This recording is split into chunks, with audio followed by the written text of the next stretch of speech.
প্রিয় দর্শক, বিস্তারিত খবরের প্রথমেই দেখে নেব আজকের 10টি তাজা খবর। শুরুতেই হেডলাইন।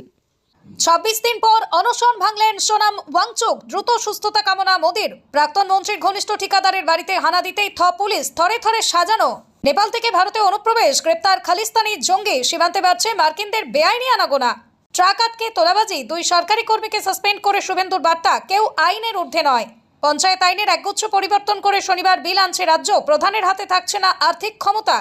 মুখ্যমন্ত্রীর কাছে গিয়েছিলাম, ঘর চেয়েছিলাম। স্বাধিকার ভঙ্গের নোটিশ। বিস্ফোরক কুণাল অধ্যক্ষের সামনেই বললেন, ওনার সাথে আমার ব্যক্তিগত সমস্যা নেই। অভিষেক বন্দ্যোপাধ্যায়ের বাবাকে কলকাতা পুরসভার নোটিশ। বড় অফিসে নথি জমা দিলেন প্রতিনিধি। জন্ম এবং মৃত্যু নিবন্ধনের ক্ষেত্রে একগুচ্ছ নতুন নিয়ম জানালেন মুখ্যমন্ত্রী শুভেন্দু অধিকারী। সেবাশ্রয়ে কোন কোন চিকিৎসক জড়িত ছিলেন, বিস্তারিত তথ্য চাইল মেডিকেল কাউন্সিল। সাদা পোশাকের পুলিশকে বিক্ষোভকারীদের গ্রেপ্তার করতে পারে, যন্তর মন্তরে জোর বিতর্ক। জানুন কি বলছে আইন। প্রিয় দর্শক, এতক্ষণ শুনলেন সংবাদ শিরোনাম। এবার আসছি বিস্তারিত খবর নিয়ে। একটানা 26 দিন অনশন করে এবার অনশন ভাঙলেন সোনাম ওয়াংচুক। গুরুগ্রামের মেদান্ত হাসপাতালে কেন্দ্রীয় মন্ত্রী জেপি নাড্ডা এবং জিতেন্দ্র সিং এর উপস্থিতিতে বৃহস্পতিবার রাতে অনশন ভাঙেন তিনি। উপস্থিত ছিলেন ওয়াংচুকের স্ত্রী গীতাঞ্জলি। ছবিতে দেখা যায় অনশন প্রত্যাহারের সময় ওয়াংচুকের দিকে জলের গ্লাস বাড়িয়ে দিচ্ছেন জেপি নাড্ডা। তাকে উঠে বসতে সাহায্য করতেন জিতেন্দ্র সিং। একটানা 26 দিনের অনশন ভাঙলেন সোনাম ওয়াংচুক। গুরুগ্রামের মেদান্ত হাসপাতালে কেন্দ্রীয় মন্ত্রী জেপি নাড্ডা এবং জিতেন্দ্র সিং এর উপস্থিতিতে বৃহস্পতিবার রাতে অনশন ভাঙেন তিনি। উপস্থিত ছিলেন ওয়াংচুকের স্ত্রী গীতাঞ্জলি। ছবিতে দেখা যাচ্ছে অনশন প্রত্যাহারের সময় ওয়াংচুকের দিকে জলের গ্লাস বাড়িয়ে দিচ্ছেন জেপি নাড্ডা। তাকে উঠে বসতে সাহায্য করছেন জিতেন্দ্র সিং। ওয়াংচুক লেখেন, জেপি নাড্ডা, জিতেন্দ্র সিং এবং লে লাদাখ অ্যাপেক্স বডি শীর্ষকর্তাদের উপস্থিতিতে আমি অনশন ভঙ্গ করলাম। তিনি আরও জানান, হাসপাতালে থাকাকালীন বিভিন্ন রাজনৈতিক দলের 65 জন সাংসদ তাকে অনশন প্রত্যাহারের অনুরোধ করেছেন। ওয়াংচুক উল্লেখ করেছেন, দীর্ঘ আলোচনার পর হিংসার পরিস্থিতি তৈরি হওয়ার সম্ভাবনার কথা মাথায় রেখে এই সিদ্ধান্ত নিয়েছেন তিনি। কোথাও যাতে কোনোভাবে হিংসা ছড়িয়ে না পড়ে, এই বার্তাও স্পষ্ট করে দিয়েছেন এক্স মাধ্যমে। সোনাম ওয়াংচুকের অনশন ভঙ্গের সিদ্ধান্তকে স্বাগত জানিয়ে তার সুস্থতা কামনা করেছেন প্রধানমন্ত্রী নরেন্দ্র মোদী। তিনি সমাজ মাধ্যম এক্সে লেখেন, চিকিৎসকদের পরামর্শ মেনে ওয়াংচুক যেন দ্রুত আগের মতো সুস্থ হয়ে ওঠেন। উল্লেখ্য, গত কয়েকদিন ধরে যন্তর মন্তরকে কেন্দ্র করে একটানা পড়ুয়াদের আন্দোলন চলে। গত সোমবার সাংসদ অভিযানও করেন বিক্ষোভকারীরা।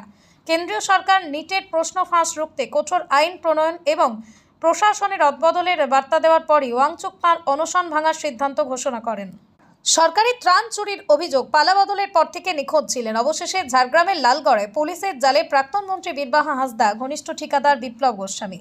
গতকাল গোপনে বাড়ি ফিরতেই তাকে গ্রেপ্তার করা হয়। এই নিয়ে সরব হয়েছে বিজেপি। দুর্নীতি ও তোলাবাজিতে যুক্ত কেউ ছাড়া পাবেন না বলে হুঁশিয়ারি দিয়েছেন ঝাড়গ্রামের বিজেপি বিধায়ক লক্ষ্মীকান্ত সাউ। রাজ্যে পালাবদলের পর থেকে বিভিন্ন প্রান্তে সরকারি ত্রাণ চুরির অভিযোগ সামনে আসছে। তেমনি ঝাড়গ্রামের বিনপুর 1 ব্লকের লালগড় এলাকায় সরকারি ত্রাণ চুরির অভিযোগ ওঠে। ঘটনার সূত্রপাত নেপুরা 10 নম্বর অঞ্চলের প্রধানের গ্রেপ্তারিকে কেন্দ্র করে। ত্রাণ সামগ্রী তছরূপের অভিযোগ নিয়ে তাকে জেরা করে উঠে আসে মূল ষড়যন্ত্রকারীর নাম। প্রধানের বয়ানের উপর ভিত্তি করে লালগড় থানার পুলিশ তল্লাশি অভিযান চালায় ঠিকাদার বিপ্লব গোস্বামীর বাড়িতে। বিপ্লব গোস্বামী বাড়িতে পুলিশ তল্লাশি চালাতেই বেরিয়ে আসে কারচুপি ও দুর্নীতির পাহাড়। উদ্ধার করা হয় প্রচুর পরিমাণে সরকারি ত্রাণ সামগ্রী, যার মধ্যে রয়েছে বিপুল পরিমাণ ত্রিপল, শাড়ি ও পোশাক, হাঁড়ি, কড়াই সহ অন্যান্য রান্নার সামগ্রী। স্থানীয় সূত্রে দাবি, প্রাক্তন মন্ত্রী বীরবাহা হাঁসদা অত্যন্ত ঘনিষ্ঠ এই ঠিকাদার। প্রাক্তন মন্ত্রীর হাত মাথায় থাকার সুবাদে এলাকায় এক প্রকার দুর্নীতির সাম্রাজ্য, ত্রাসের পরিবেশ তৈরি করে রেখেছিলেন এই বিপ্লব। এলাকা জুড়ে দীর্ঘদিন ধরেই তার বিরুদ্ধে ক্ষমতার অপব্যবহার, বেনিয়মের নানা অভিযোগ উঠছিল।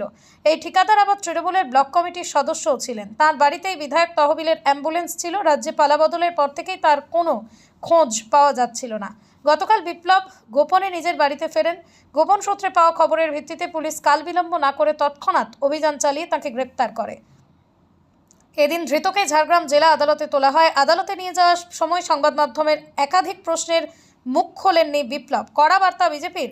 তৃণমূল জামানায় দুর্নীতি ও তোলাবাজ নিয়ে ঝাড়গ্রামের বিজেপি বিধায়ক লক্ষ্মীকান্ত সাউ বলেন, ঝাড়গ্রাম জেলার যে কোনো নেতা হোক কিংবা যে কোনো প্রাক্তন মন্ত্রী হোক, যারা দুর্নীতি করেছে কেউই রেহাই পাবে না।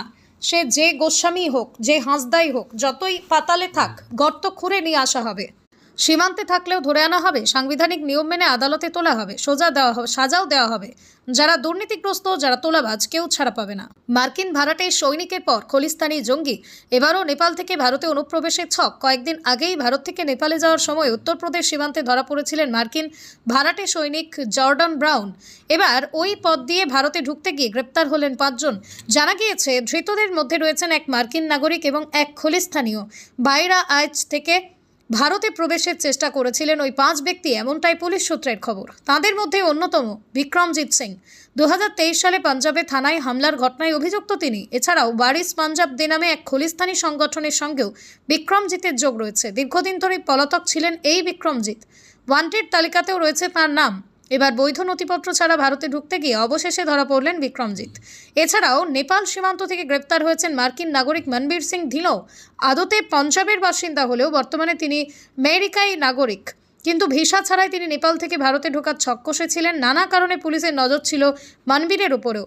সে কারণেই ভিসা না নিয়ে অনুপ্রবেশের চেষ্টা করছিলেন মনবীর। জেরাই এমনটাই উঠে এসেছে। উল্লেখ্য, সুরেশ কুমার পাঠক, দিলীপ উপাধ্যায় এবং রাহুল কুমার নামে 3 ভারতীয়কেও গ্রেপ্তার করা হয়েছে। প্রসঙ্গত, দিন 10 আগে উত্তরপ্রদেশের মাইনিহা এলাকা থেকে নেপালে যাওয়ার চেষ্টা করেন জর্ডান ব্রাউন নামে এক মার্কিন ব্যক্তি, কিন্তু পাসপোর্ট না থাকায় তাকে গ্রেপ্তার করা হয়। প্রাথমিকভাবে জেরা করে জানা যাচ্ছে, গত নভেম্বর থেকে পাসপোর্ট ছাড়াই ভারতের একাধিক শহরে ঘুরে বেরিয়েছেন জর্ডান। গ্রেপ্তারির পর 36 বছর বয়সী ওই মার্কিন নাগরিক দাবি করেন তিনি প্রাক্তন নৌসেনা আধিকারিক। গত বছর 2 নভেম্বর তিনি গোয়ায় পা রাখেন। সেখান থেকে বেঙ্গালুরু হয়ে চলে যান উত্তরপ্রদেশের সোনাউলি সীমান্তে। ফলে প্রশ্ন উঠছে, নেপালের সীমান্ত কি অপরাধীদের স্বর্গরাজ্য হয়ে উঠেছে? বারবার নেপাল সীমান্তে অনুপ্রবেশের ঘটনা ঘটছে কেন? বুধবারের ঘটনায় কুণাল ঘোষের বিরুদ্ধে স্বাধিকার ভঙ্গের নোটিশ আনলেন রাজ্যে পরিষদীয় মন্ত্রী শঙ্কর ঘোষ। বিধানসভায় নোটিশ পড়ে শোনালেন মন্ত্রী। মনে করিয়ে দিলেন, আপনারা সতীর্থ। এদিন নোটিশ পড়ে শোনানোর পরে বিধানসভা স্পিকার রথীন্দ্র বোসের উদ্দেশ্যে বক্তব্য রাখেন বেলেঘাটার তৃণমূল বিধায়ক কুণাল ঘোষও। বলেন, আমি প্রথমেই বলি, আপনার চেয়ারকে অসম্মান করিনি। আপনার যদি মনে হয় আমি অসম্মান করেছি চেয়ারকে, তাহলে আমি দুঃখিত। তৃণমূল বিধায়কের বক্তব্য, আমিও এখানে নির্বাচিত হয়ে এসেছি, আমিও বলতে চাই, আমরা মুখ্যমন্ত্রীর কাছে গিয়েছিলাম, আমরা ঘর চেয়েছিলাম, মুখ্যমন্ত্রী পরিষদীয় মন্ত্রীকে দেখতে বলেন। কুণাল ঘোষ বলেন, আমরা বলার সময় চাই, মুখ্যমন্ত্রী পরিষদীয় মন্ত্রীকে সেটাও দেখতে বলেন। শোভনদেব চ্যাটার্জি আমাদের বিরোধী দলনেতা, আমাদের নাম পাঠান আখরুজ্জামানকে। ওনার সাথে আমার ব্যক্তিগত সমস্যা নেই। আমার প্রতীকী প্রতিবাদ আমি করেছি, আপনাকে অসম্মান করিনি। এখন আমার ওপর অপব্যাখ্যা করে চাপিয়ে দিলে হবে না।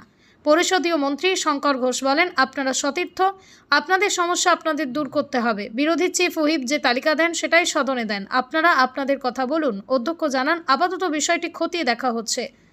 কি অভিযোগ কুণাল ঘোষের? কালীঘাটপন্থী বিধায়ক কুণাল ঘোষের অভিযোগ ছিল, কালীঘাটপন্থী বিধায়কেরা বিধানসভার অধিবেশনে বলার সুযোগ পাচ্ছেন না। ঋতব্রতপন্থীদের বিধানসভায় বিরোধী হিসেবে মান্যতা দিয়েছে। বিরোধী দলনেতা হিসেবে মান্যতা পেয়েছেন ঋতব্রত। Chief whip Akhruzzaman. কুণাল ঘোষের অভিযোগ ছিল, বক্তা তালিকায় নাম দিলেও চিফ হুইপ বারবার তাঁদের নাম বক্তা তালিকা থেকে বাদ দিয়ে দিচ্ছেন।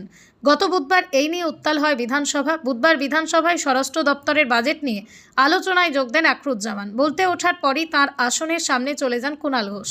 বেলেঘাটার বিধায়ককে বলতে শোনা যায়, আপনি আমার নাম কেটে দিচ্ছেন কেন? সেই সময় আখরুজ্জামানের পাশে বসে ফিরাদ হাকিম, জাভেদ খান, ঋতব্রত বন্দ্যোপাধ্যায়। কুণাল ঘোষ সরে না আসায় ওয়েলে নেমে আসেন বিজেপি পরিষদীয় মন্ত্রী শঙ্কর ঘোষ এবং উচ্চশিক্ষামন্ত্রী জগন্নাথ চট্টোপাধ্যায়। কুণালকে নিজের আসনে গিয়ে বসার অনুরোধ করেন স্পিকার রথীন্দ্র বসুও।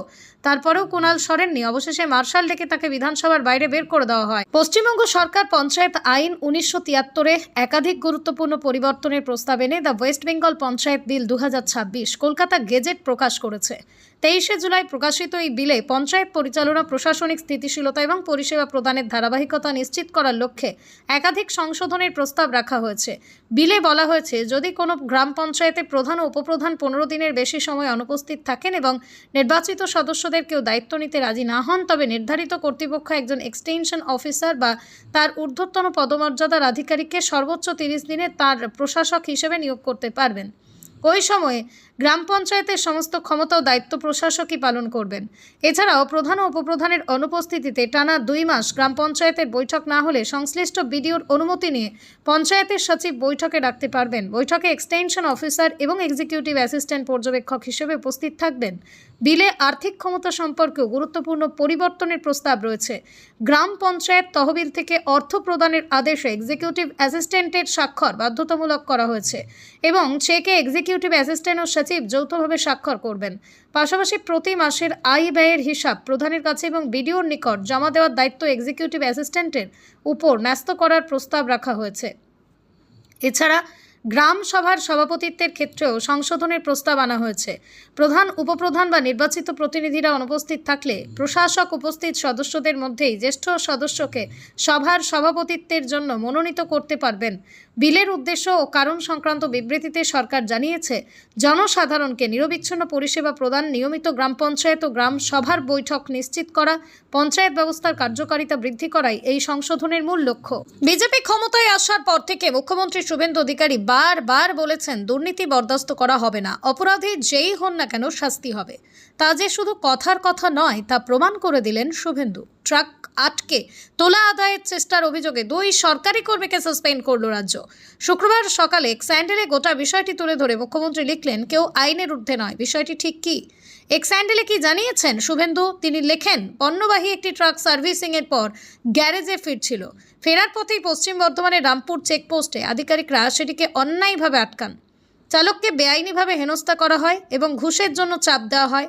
ঘুষ দিতে অস্বীকার করায় গাড়িটি বাজেয়াপ্ত করা হয় এবং রাজ্য সরকার কর্তৃক আগেই বাতিল করা হয়েছে এমন একটা কর বাবদ 22,000 টাকা বেআইনিভাবে দাবি করা হয়। বিষয়টি জানা মাত্রই পদক্ষেপ করে সরকার। শুভেন্দু জানিয়েছেন, তোলাবাজি ও ক্ষমতার অপব্যবহারের অভিযোগে 2 জনের বিরুদ্ধে পরিবহন দপ্তর দ্রুত ও কঠোর পদক্ষেপ গ্রহণ করেছে। রামপুরহাট চেকপোস্টে কর্মরত অভিযুক্ত মোটর ভেহিকেল ইন্সপেক্টর নাজিমুল হক এবং অনুপম বন্দ্যোপাধ্যায়কে বরখাস্ত করা হয়েছে। বিস্তারিত ফৌজদারি তদন্ত ও প্রয়োজনীয় আইনি পদক্ষেপের জন্য অভিযোগগুলি আনুষ্ঠানিকভাবে অ্যান্টি কারাপশন ব্যুরোর কাছে পাঠানো হয়েছে। অন্যায়ভাবে আটক করা গাড়িগুলি যাতে দ্রুত ছাড়া হয় এবং পরিবহনকারী হেনস্থা করার বিষয়টি যাতে কঠোর হাতে দমন করা হয় তা নিশ্চিত করতে প্রয়োজনীয় নির্দেশিকা কার্যকর করা হচ্ছে। তার সাফ কথা, দুর্নীতি, হেনস্থা বা বেআইনি সুবিধা আদায়ের সঙ্গে যুক্ত আধিকারিকদের বিরুদ্ধে কঠোরতম বিভাগীয় ও আইনি পদক্ষেপ করা হবে।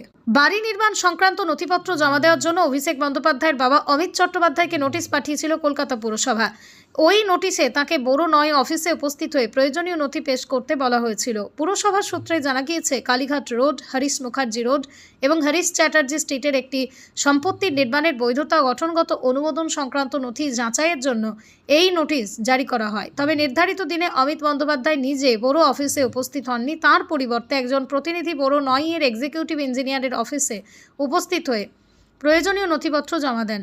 এর আগে কালীঘাটে অভিষেকের বাড়ির সামনে গিয়ে পুরসভার কর্মীরা মাপজোক করে এসেছিলেন। নোটিশও পাঠানো হয়েছিল ওই বাড়ির সদস্যদের। অভিষেক বন্দ্যোপাধ্যায় রক্ষা কবচ ঝুলে রইল 30শে জুলাই পর্যন্ত। 8 এফআইআরের উপর অন্তর্বর্তী রক্ষা কবচ আজও দিল না হাইকোর্ট। বিচারপতি সৌগত ভট্টাচার্যের মন্তব্য, মামলা বিচার্য তালিকায় রয়েছে দীর্ঘদিন। রাজ্যের বক্তব্য না শুনে রক্ষা কবচ দেওয়া যায় না। একটা মামলায় কিভাবে 8 এফআইআর চ্যালেঞ্জ হতে পারে? প্রত্যেক মামলার অভিযোগ আলাদা। মামলার শুরুতেই রক্ষা কবচ চান অভিষেকের আইনজীবী কপিল সিব্বল। রক্ষা কবচের বিরোধিতা করেন রাজ্যের আইনজীবী অতিরিক্ত সলিসিটর জেনারেল এস.ভি. রাজু। আদালত জানিয়েছে, এই মামলায় অভিষেকের বিরুদ্ধে কোনো পুলিশি পদক্ষেপ নয়। অভিষেক বন্দ্যোপাধ্যায়ের বিরুদ্ধে পুলিশ কোনো পদক্ষেপ করলে তা আদালতের নজরে আনতে অভিষেকের আইনজীবীদের পরামর্শ দেন বিচারপতি সৌগত ভট্টাচার্য।